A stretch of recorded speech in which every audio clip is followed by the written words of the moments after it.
সবাই আমার মাইমিসিংয়ের বাংলোটা দেখতে চেয়েছিলেন। এই যে এখানে ফুলের গাছ লাগানো হবে, শুধু রজনীগন্ধা, গোলাপ আর বেলি ফুল, এই আর কি। আর এই যে আমি সুন্দর করে ভিডিও করে নিচ্ছি। এই বাংলোটা বিশাল বড়, এটা ভিডিও করতে যে একদম আমার হাত ব্যথা হয়ে গিয়েছিল। তাও যেহেতু অনেকে কমেন্ট করেছেন পুরো বাংলোর ভিডিওটা দেখতে চান, তাদের জন্যই অনেক কষ্ট করে করলাম। এই যে এই জায়গাটাতে শুধু আমি গোলাপের গাছ আর রজনীগন্ধা, এটা আমার অনেক প্রিয় ফুল, এবং বেলি গাছ। তো কাজ চলতেছে আর কি। তো আমি আসছি মাত্র 2টা দিন। তো সবাই বলতেছে, ম্যাডাম 2 দিনে আপনি একদম বাংলোর চেহারাটাই চেঞ্জ করে দিয়েছেন, এত সুন্দর করে গুছিয়ে ফেলেছেন, যেটা বলে আমরা শেষ করতে পারবো না। যাই হোক, এই যে মরিচ গাছ, অনেক মরিচ গাছ আছে বাংলোর ভিতরে, সুন্দর মরিচ ধরে আছে, আরও ছোট ছোট মরিচ গাছ লাগিয়েছে। আর এই যে এখানে সুন্দর বড় বড় পেঁপে ধরে আছে, দেখতে অনেক সুন্দর লাগছে। আর এগুলো হলো আপনার একটা টক জাতীয় ফল, যেটা মাছ দিয়ে টক রান্না করে খায়। এই টক ফলের গাছটা সব জায়গায় থাকে না, এটা আমাদের সিলেট, সুনামগঞ্জ, নেত্রকোনা, মাইমিসিং হয়ে থাকে।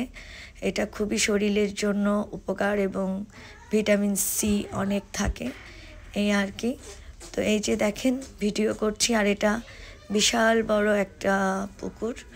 এই যে এখানে অনেক দেশি মুরগি আছে, কবুতর আছে, দেশি হাঁস আছে, রাজহাঁস আছে। তারপরে এই যে আপনার বেগুন ধরে আছে গাছে। তারপরে এই যে দেশি মুরগি দৌড়াচ্ছে, কবুতর উড়ে বেড়াচ্ছে, গাছে সুন্দর গোলাপ ফুল ধরেছে। এবং এই যে এটা পুকুর পাড়, পুকুরটা অনেক সুন্দর। পুকুর পাড়ে বসার জন্য খুব সুন্দর করে সিস্টেম করেছে, বৃষ্টি হোক ঝড় হোক খুব সুন্দরভাবে বসা যাবে, এই আর কি। আর রাতের পুকুরটা আরও বেশি ভালো লাগে, রাতের পুকুরটা অনেক সুন্দর লাগে। আর এটা বিশাল বড় একটা পুকুর, একদম নদীর মতো, অনেক বড়, অনেক লম্বা। আর চারিপাশ দিয়ে অনেক আম গাছ এবং নারকেল গাছ মনে হয় 30-40টার মতো হবে। তো এই যে আল্লাহর কাছে আমি অনেক শুকরিয়া, আলহামদুলিল্লাহ আলহামদুলিল্লাহ। আল্লাহর কাছে শুকরিয়া করেও আমি শেষ করতে পারবো না। আমি আল্লাহর কাছে যতটুক চেয়েছি, আল্লাহ তার চেয়ে দ্বিগুণ আমাকে সব সময় দিয়ে গেছে। তো আল্লাহর কাছে আমি অনেক ঋণী। আর ওই যে আবারও বলছি, অনেক শুকরিয়া এবং আলহামদুলিল্লাহ আলহামদুলিল্লাহ।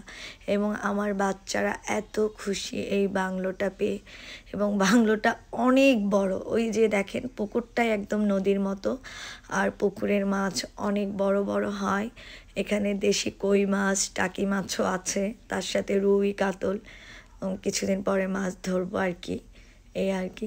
এখন এই যে বাংলোর ভিতরের ভিডিওটাও আমি আস্তে আস্তে আপনাদেরকে দেখাবো, আমি ভিতরে কতটা সুন্দর করে সাজিয়েছি। আরও বাংলোটা সুন্দর, আমি আরও সুন্দর করে ফেলবো।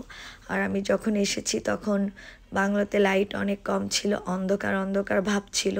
তো অন্ধকার আমার একদমই পছন্দ না, আলো আমার অনেক পছন্দ। আলোতে চারিপাশ মানে ঝিকঝিক চিকচিক করবে, এটাই আমি চাই। আর এই যে এখানে আমার ময়না পাখি রেখেছি, তারপরে যে লাভবার্ড পাখি, ওরাও অনেক খুশি। ময়না পাখি তো সারাক্ষণ তুত্তুর করে কথাই বলতে থাকে, তার কথাই শেষ হয় না, এই আর কি। এই যে দেখেন লাভবার্ড পাখি। আর এখানে আরও সুন্দর সুন্দর অনেক ধরনের গাছ লাগানো আছে, আমিও আরও গাছ লাগাবো।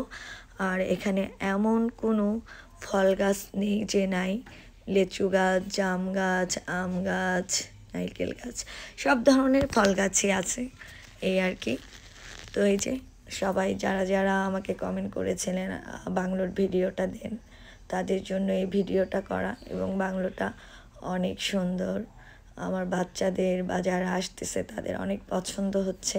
এই যে এগুলাতে মুরগি, হাঁস, কবুতর, তারপরে পাতি মুরগি কী কী আছে সবই এখানে, দেশি মুরগি সবই রাখা হয়েছে। আর এই যে আমার আদরের ছোট বোন, সে সকালে উঠে দোলনা খাচ্ছে, তাকেও একটু ভিডিও করে নিলাম, সে মজা করে দোল খাচ্ছে, এই আর কি। সে দোল খেতে অনেক পছন্দ করে, এই আর কি। দোল খেয়েই যাচ্ছে সে, আর আমি তাকে সুন্দর করে ভিডিও করে নিলাম।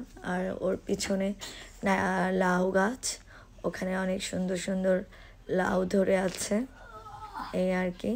আর এই যে দেখেন, আমি আরেকটু আপনাদেরকে পুকুরটা দেখাচ্ছি, যে সারি সারি নারকেল গাছ আর একদম বিশাল বড় এই পুকুরটা, একদম নদীর মতো। আর এই যে দেশি পাতি হাঁসগুলা মাত্র পুকুর থেকে উঠে উপরে আসলো। এগুলো আমার বাংলোতেই সব পালা হয় আর কি। আমিও আরও অনেক হাঁস কিনবো, আরও দেশি মুরগি কিনবো, রাজহাঁস আছে সবই কিনবো। এবং প্রতিদিন মুরগি, রাজহাঁস, পাতিহাঁস সব ডিম দিচ্ছে আর কি। খুব ভালো, মন অনেক ভালো হয়ে যাচ্ছে। অনেক কষ্ট হয়েছে, একদিনে সব গুছিয়ে নিয়েছি, তারপরও অনেক শান্তি পাচ্ছি। খুব সুন্দর একটা বাংলো পেয়েছি, অনেক বিশাল বড়। এই জন্য আল্লাহর কাছে অনেক শুক্রিয়া, আবারও শুক্রিয়া আদায় করছি, আলহামদুলিল্লাহ। এই আর কি। এই যে লাউ গাছ, আপনাদেরকে ছোট ছোট লাউ দেখাবো এখন। তারপরে পাশে টমেটো গাছ আছে, ওখান থেকে প্রতিদিন টাটকা টাটকা টমেটো তুলে নিয়ে সালাদ করে। সালাদটাও অনেক মানে খেতে মজা, একদম ফ্রেশ। বাংলোর ভিতরেই এই লাউ গাছ, টমেটো গাছ তুলে নিয়ে এই যে ছোট ছোট লাউ ধরেছে। এর আগে অনেক লাউ ছিল। এই যে টমেটো ধরে আছে পাকা পাকা। এই টমেটোগুলা একদম ছিঁড়ে নিয়ে সালাদ করে টাটকা, খুবই মজা হয়। এই দেখেন, অনেক জায়গা বিশাল বড় বাংলো, এই চারিপাশ। আমি আপনাদেরকে আস্তে আস্তে সবই দেখাবো। আমি আর ওদিকে এত দূর যাচ্ছি না, দূর থেকেই ভিডিওটা করে নিয়েছি, কেন আমার হাতও ব্যথা হয়ে যাচ্ছে অনেক, আর পাও ব্যথা হয়ে যাচ্ছে, যেহেতু এটা অনেক বড় বাংলো, ভিডিও করতেছি অনেকক্ষণ ধরে। এই আর কি। এখন আমি এখানে কোয়েল পাখি আছে এবং পাতি মুরগি বলে, ওরা এখানে থাকে, ওদেরকে আপনাদেরকে দেখাবো। কোয়েল পাখি প্রতিদিন অনেক ডিম দেয়, তো যারা আসছে তারা সিদ্ধ করে খাচ্ছে। আমি কোয়েল পাখির ডিম খাই না, তো ওরা বলছে ম্যাডাম কোয়েল পাখি জবাই করে রান্না করে দিই। আমি বললাম না, আমি এগুলো খাই না, তবে আমার মেহমান যারা আসবে তারা যদি খায় তাদেরকে ভুনা করে করে রেঁধে দিবা। এই যে অনেক কোয়েল পাখি এবং অনেক ডিম পাচ্ছে প্রতিদিন, এই আর কি। আর এগুলো হলো পাতি মুরগি বলে। এই যে কোয়েল পাখি দেখেন, খুবই সুন্দর কোয়েল পাখি, অনেক কোয়েল পাখি এবং প্রতিদিন অনেক অনেক ডিম দিচ্ছে। আর ওখানে আছে যে পাতি মুরগি, এই আর কি। এই মুরগির মাংসটাও নাকি অনেক মজা রান্না করলে। যাই হোক, আমি আসছি মাত্র 2 দিন, 2 দিনে তো আর এত কিছু খেতেও পারবো না। আর মানে অনেকটাই গুছিয়ে ফেলেছি, যেটা আসলে সবার স্বপ্নের মতো মনে হচ্ছে। তো এখানে যেহেতু আমাদের পুলিশের অনেক সদস্য আছে, সবাই আমার হাতে হাতে অনেক কাজ করে দিয়েছে, তাদেরকে অসংখ্য ধন্যবাদ। আর এর মধ্যে আমি আরও সুন্দর করে ফেলবো, কেন আমি একদম এলোমেলো পছন্দ করি না।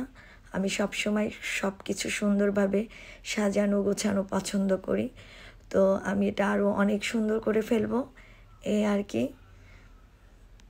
আর ওই যে একটা কথা, কখনো কোনো কিছু নিয়ে অহংকার করতে হয় না। আপনি যদি আপনার অবস্থান নিয়ে অহংকার করেন, তো এটা আসলে অহংকার হলো পতনের মূল। কখনো কোনো কিছু নিয়ে অহংকার করতে হয় না। কালকে আমার কি হবে আমি জানি না, তো আমি কখনো আমার অবস্থান নিয়ে আমি অহংকার করি না। আল্লাহ আমাকে সব সময় যা দিয়েছে আমি সেটা নিয়ে আলহামদুলিল্লাহ শুকরিয়া আদায় করেছি এবং শুকরিয়া থেকেছি। এই জন্য আল্লাহর কাছে অনেক কিছুই না চাইতেই পেয়ে গেছি, সেটার জন্য আল্লাহর কাছে আবারও শুকরিয়া আদায় করছি। এই হলো আমার মনের কথা। আর ওখানে ওই যে বড় বড় 2টা রাজহাঁস দেখিয়েছি, ওরা আমাকে চিনে না, ওরা আমাকে দেখলেই ছোবল মারতে আসে। আমাকে হয়তো বা চিনে ফেললে আর এরকম করবে না, যেহেতু নতুন মানুষ দেখেছে, মাত্র 2 দিন হলো এসেছি, এই আর কি। এবং আমার যে বাচ্চারা, ওরা অনেক খুশি এই বাংলোটা পেয়ে, যেটা বলে বোঝাতে পারবো না, ওরা অনেক হ্যাপি।